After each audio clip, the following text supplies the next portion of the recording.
Transplant programs are often looking to predict the direction in which their outcomes data is going, so that they can monitor performance and improve their outcomes. But trying to understand the risk adjustments and how they determine your program's outcomes can be confusing. Along with the regularly released program-specific reports, or PSRs, SRTR releases a worksheet of the expected survival during the data preview, or secure release phase. A transplant program can find their expected survival worksheet on their secure site at securesrtr.transplant.hrsa.gov. The expected survival worksheets are on the SRTR secure site in this location during the current preview cycle. But during the data review phase, you can find your transplant program's expected survival worksheet in the archive section here. When you open the expected survival worksheet, the second tab in this worksheet is named Flag Criteria. This tab is included in the worksheet as a means to give programs a preview as to whether they can expect to be reviewed by the Membership and Professional Standards Committee, or MPSC. We will show you how you can use this worksheet to monitor how the metrics MPSC is looking at are derived from the data. But first, we need to explain how the risk adjustment coefficients factor into your expected survival.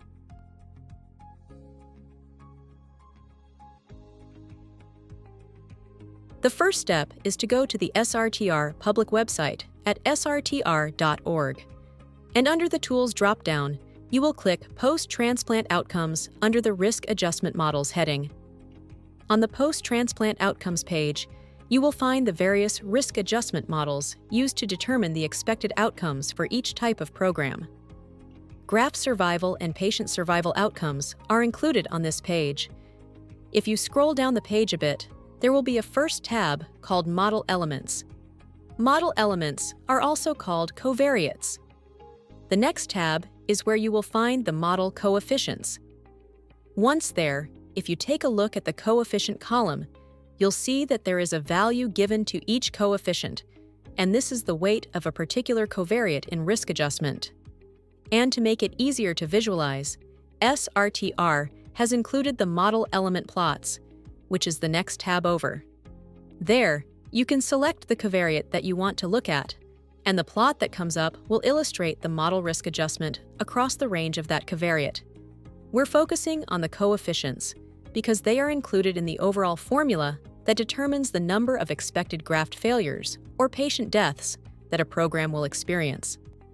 These coefficients eventually translate to the expected number, and we will show you how further along in this video.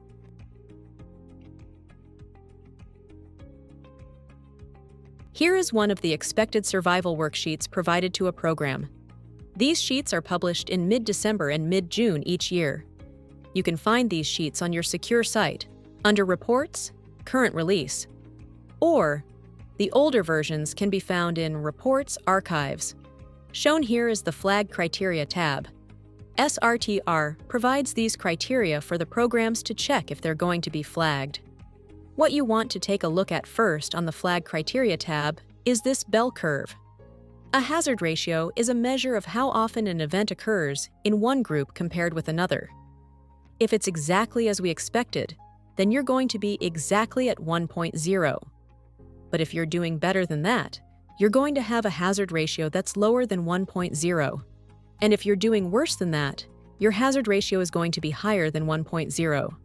Typically, the MPSC is going to be looking at higher hazard ratios, and what they're going to be monitoring is how likely it is that a program's hazard ratio is above a designated threshold. If you take a look over to the left side of the sheet, you'll see we have set it up so the two metrics that MPSC is looking at, the 90-day graft survival and the 1-year conditional graft survival, are there. Conditional means that the metric is conditional upon the patient actually having lived through their first 90 days after receiving the graft. The 90-day metric is only looking at patients during their first 90 days post-transplant. Now take a look at the bell curve. Anywhere that bell curve is gray, you're doing all right.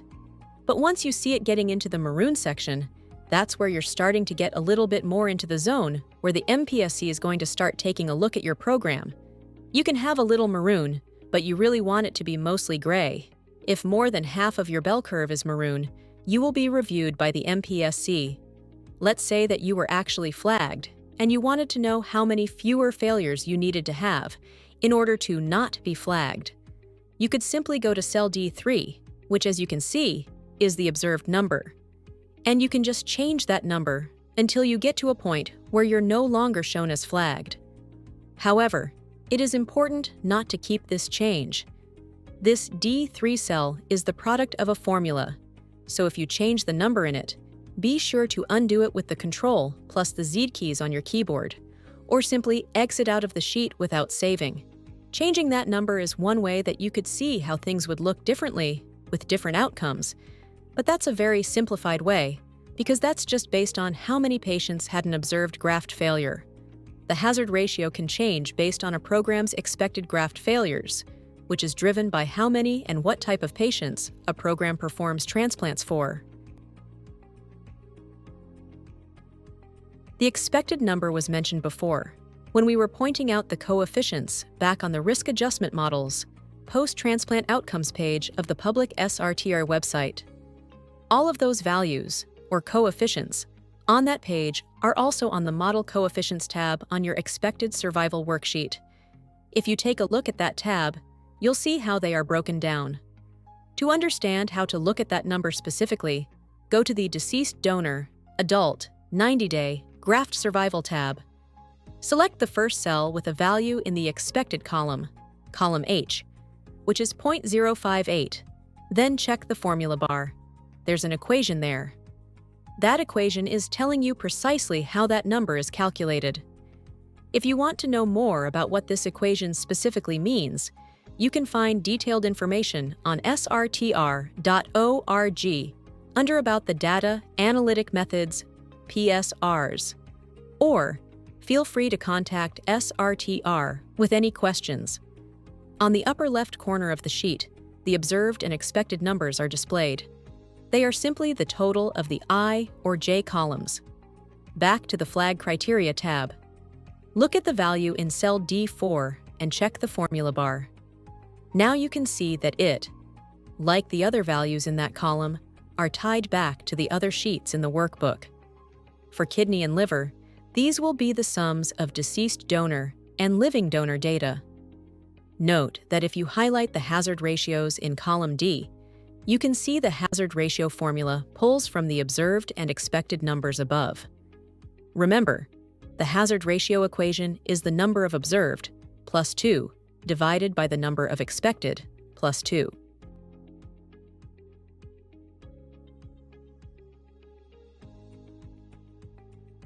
Now, we need to look a little deeper at the Deceased Donor, Adult, 90-Day, Graft Survival tab to see how we get the expected and observed numbers from the data presented there.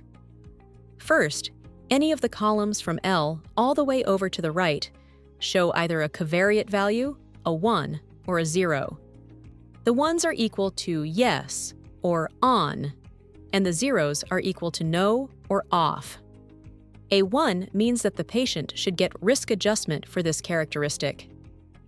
The weights for risk adjustment are then pulled from the Model Coefficients tab. If you look at cell I9, the value is currently a 0, but if it were a 1, it would mean that a graft failure had been observed, and it will be included in the reporting. The total number of 1s added up in this column will total the number that is included in cell B5. Note the equation included in the formula bar above. Now, if you look at cell H9, this number is a value that is derived from combining all of the values in row 9 with their corresponding coefficients in all the columns to the right of column K. Check out the equation in the formula bar here. You'll also notice the value of this number is a fraction of a whole number. When all of the numbers in column J are added together, they will get you the number that you find in cell B6. The final column that we should highlight in this sheet is column A. You can see that currently, there are all 1s in this column for each patient. As I mentioned before, 1 can mean yes, and 0 can mean no, or 1 can mean on, and 0 can mean off. In this case, 1 means on. It is useful to have this column in the event that you would like to do some subgroup analysis and switch off specific patients, or narrow it down to a certain set of patients. We showed you earlier how you can change the number of failures in the Flag Criteria tab in the event that you might have been flagged, but also mentioned that was an oversimplified way to change it for a quick view. This is where you would make changes to get a more realistic idea, since each patient is going to have a value assigned to them, which will contribute to the expected number, and that contributes to the overall hazard ratio. Here, you can go down and find any of those patients who have a 1 in the Include This Patient column, and then you can switch the 1 in column A to a 0. That will now effectively turn off that patient, so they will no longer be included in the observed or expected numbers. This carries over to the flagging criteria. You can see that the number here in the expected cell, B6, has changed as well, as has your flagging criteria assessment on the Flag Criteria tab. Using this method, you can create whatever type of analysis you would like to perform on your cohort. You can identify subgroups where program performance is as expected and other subgroups where performance could be improved, so you know where to focus your efforts. Or, if you wanted to know, of all of the patients who had graft survivals, what were their individual expected numbers?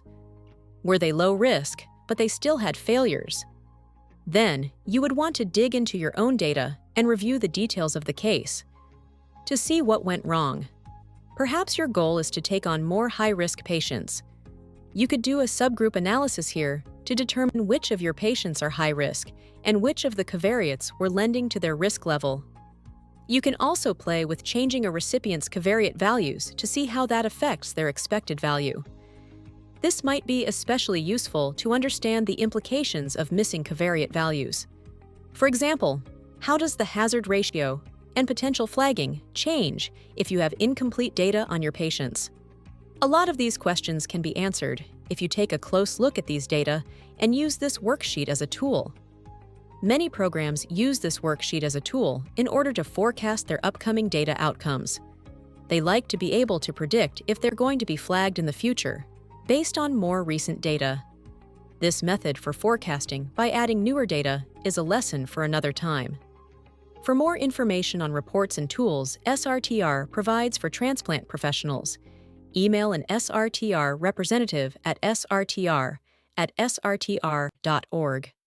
or connect with us on our social media platforms. Our YouTube channel has many informative videos just like this one, so subscribe to be notified of new content.